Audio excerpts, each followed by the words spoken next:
Have you ever felt it? A pulse, a soft pull inward, a moment where the world goes silent and something ancient stirs inside you. Not thought, not logic, something deeper, older. This is the energy of the feminine principle, not gender, but force, the one that creates, holds, heals, and flows like water, unseen, but unstoppable. 1. What is the feminine energy?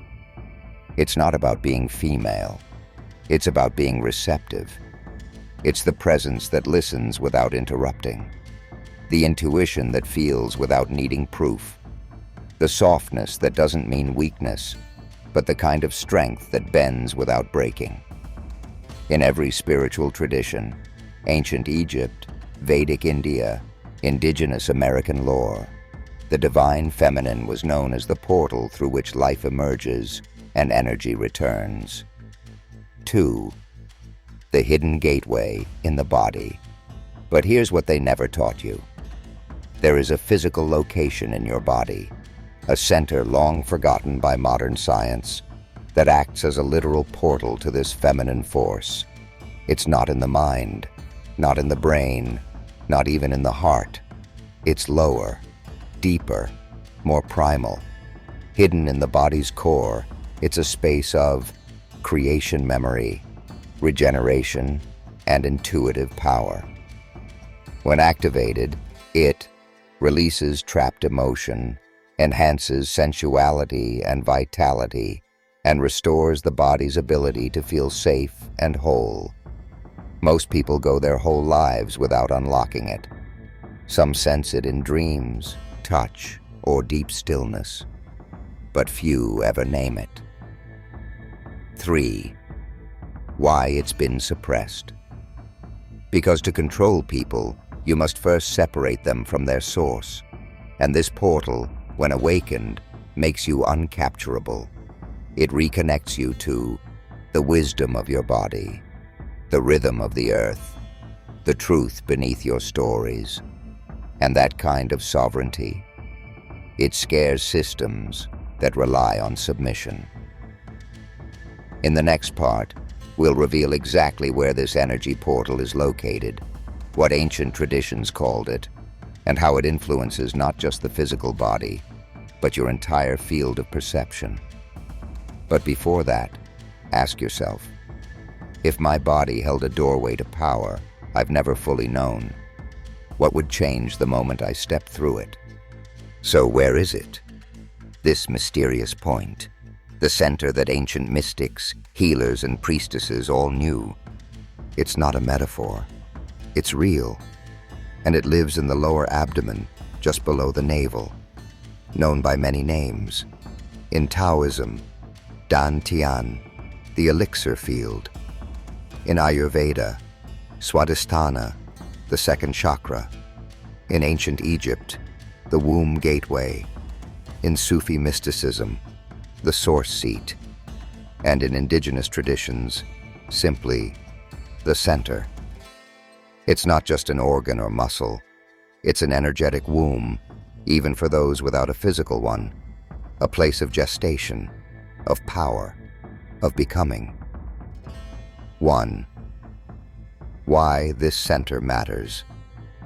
This portal governs your sense of safety in the world, your connection to pleasure and flow, your ability to create not just life, but ideas, beauty, and boundaries, your energetic rootedness in your own body. When this center is dormant, you feel disconnected, overwhelmed by emotion, numb to your sensuality, or stuck in repeating cycles of shame, guilt, or fear. But when awakened, you feel grounded, magnetic, alive, clear. You stop seeking power outside because you remember it was always within. 2. How it's been forgotten. Modern culture trained us to live from the neck up, to value logic over feeling, control over flow, speed over stillness. The result? a collective disconnection from the very seat of power. We're praised for productivity, but punished for softness, taught to seek validation, but shamed for desire, told to stay busy, so we never get quiet enough to hear this center speak. 3. The first step to reconnection. It begins with attention, not analysis, not fixing, just gentle awareness. Try this. Sit or lie down. Place both hands below your navel. Breathe deeply into that space. Feel its warmth. Don't expect anything. Just listen. At first it may feel empty, but stay. Stay long enough, and it may begin to respond. A flutter, a heat, a presence. It remembers you. In the next part, we'll explore ancient breathwork, movement, and visualization techniques used to activate this portal, and how they unlock access to intuition, sensual energy, and creative flow. But until then, place your hands there, breathe, and ask, what part of me has been waiting in silence for me to finally return? You don't need to force it.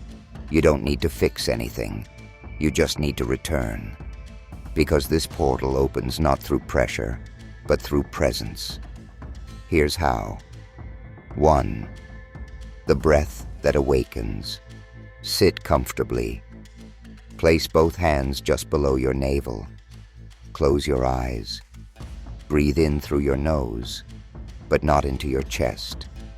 Send the breath down, deep into the space beneath your hands. Let your belly expand. Then exhale slowly through your mouth. Repeat this for 2 to 3 minutes. Feel your breath fill the center like warm light. As you breathe, say silently, greater than I remember. I allow. I return. This breath activates parasympathetic calm, increases blood flow to the pelvic region, and begins to wake the neural pathways tied to your feminine center. 2. The touch that grounds. After a few minutes of breath, begin a gentle circular motion with your fingers. Clockwise. Slow. No pressure. Imagine you're massaging memory back into this space. Feel warmth, connection, a quiet buzzing. This is energy responding. You don't need to understand it. Just feel it. This movement grounds you in your body, unlocks stored emotion, builds connection between mind and core, and begins to restore your internal magnetism. 3. The visualization that activates. Now imagine this space as a sphere of light, soft, warm, pulsing with golden or rose-colored glow. With every inhale, it expands. With every exhale, it deepens. Visualize it spinning gently, clockwise like a vortex. This is your energetic womb. It holds your creativity, intuition, desire, power to receive, transform, and birth. Stay with it. See the light grow. Feel the warmth rise through your spine. Let the energy reach your heart, your throat, your third eye. You are not imagining this. You are remembering it. And if this is just the beginning, if you're just starting to feel what's been waiting all along, tap subscribe, hit the bell, because this isn't just knowledge, it's initiation. And every week, we open a new portal. In the next part, we'll explore the emotional releases and life shifts that often follow activation of the feminine center, and why it can change how you think, move, and relate to the world around you. But before that, place your hand below your navel once more and ask, If I am the portal, then what power have I been taught to fear? That was always mine to begin with. So what happens when you finally activate the portal that's been quietly waiting beneath your awareness? The answer? Everything changes, but not in ways you might expect. 1. Emotional purging begins. This center holds the stories your body remembers, even when your mind has forgotten. As it opens, so do the emotional vaults. You might experience spontaneous tears, flashbacks, waves of old grief, shame, or joy, emotional sensitivity that feels overwhelming. This is not regression, it's release. Think of it as detox for the soul. The system doesn't shed what it doesn't feel safe to release. So if things are rising, it means you're finally strong enough to let them go. 2. Heightened sensory awareness. Your body becomes more receptive. Music feels deeper. Colors appear brighter. Food tastes richer. Nature touches you more. You may feel electric in your own skin, like you're being rewired. That's because you are. The feminine center connects to your intuition, sensuality, and perception. When it's alive, it sharpens all your senses. 3. Shifts in relationships and boundaries. This portal is the seat of energetic sovereignty. When it's dormant, you absorb everything. When it's active, you choose what enters. That means you stop tolerating what drains you. You say no with clarity, not guilt. You magnetize different people, those who match your new frequency. You stop chasing and start drawing in. This isn't manipulation. It's embodied alignment. You're not just reacting, you're radiating. 4. Creative energy returns. Remember that thing you used to love doing? Writing, dancing, painting, dreaming? It comes back, not through effort, through flow. The feminine portal is not just about fertility of body, it's about fertility of expression. Once opened, ideas move, desire stirs, creation becomes inevitable. In the next part, we'll show you how to stabilize this energy, work with it daily, and integrate it into a grounded, radiant life without burnout or overwhelm. But before that, be gentle with yourself. This isn't just a practice, it's a return to something sacred.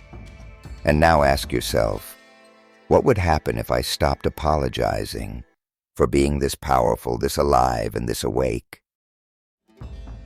You've felt the shift. You've unlocked the gateway. Now comes the real magic, sustaining it. Because awakening is just the beginning. Embodiment is the practice. 1. Keep the flame. Don't burn out. Feminine energy is like a candle. It glows, warms, dances, but too much too fast, and it can become fire without form. So how do you nourish it? Daily grounding. 5 minutes of deep belly breathing, morning or night. Water rituals. Shower with presence. Drink slowly. Swim if possible. Water is her element. Movement, not exercise. Stretch, sway, shake, walk.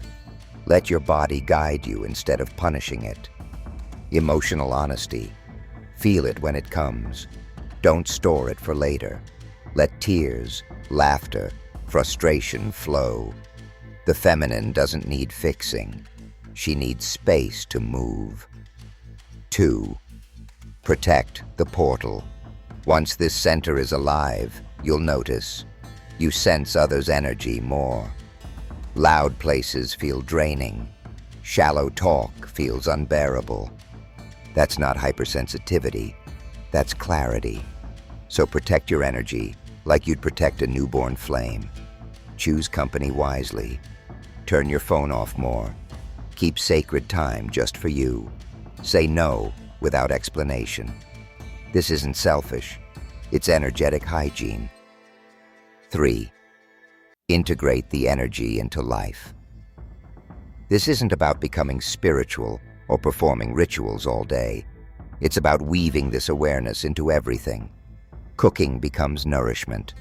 Walking becomes grounding. Touch becomes presence. Silence becomes home. The portal doesn't want perfection. It wants truth.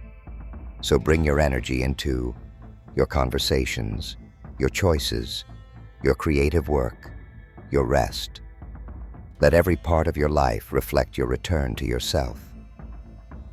In the final part, we'll ask one question, one that will stay with you long after the video ends, one that only you can answer with your life. But until then, be soft, be slow, be sovereign, and ask, if I treated my energy as sacred, how would every part of my life change?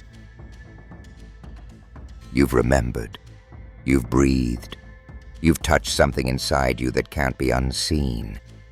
This isn't just about energy. This is about sovereignty.